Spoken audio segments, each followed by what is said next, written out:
I'm Brent and you're watching Steam Culture. I have a fun fact. Do you know that chicken feathers make up about 7% of the weight of a chicken? Now, based on how many chickens we eat in the US, that's 2 to 3 billion pounds of chicken feathers a year.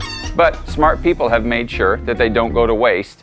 They use them for things like pillow stuffing, making pulp for paper, insulation, all kinds of neat stuff going on.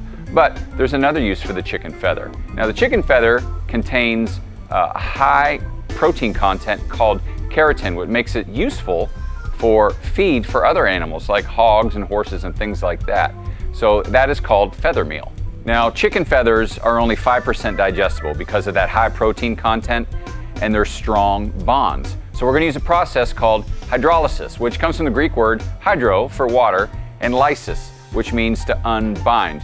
So really simply put, it's a chemical process that uses water to unbind or break the bonds of a substance. Now in this case, we're going to use thermal hydrolysis because we're going to add steam.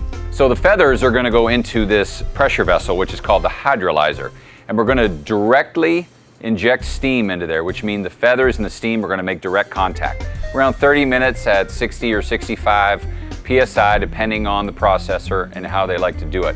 And they're just going to cook, and the keratin is going to become digestible because the bonds are going to be broken down. Now, they're going to get pretty wet in there, somewhere between 50 to 60% moisture content in those feathers, which they need to be dried to less than 10%.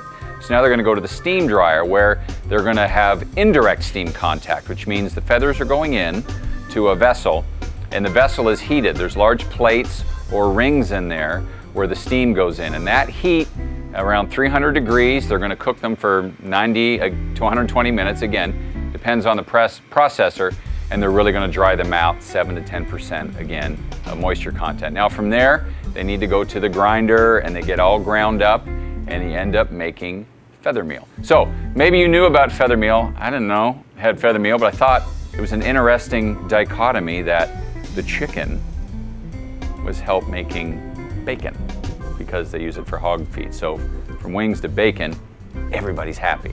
So maybe you knew about that, but if you didn't, you do now because you watch Steam Culture, and I'm glad you did, and you should be glad you did.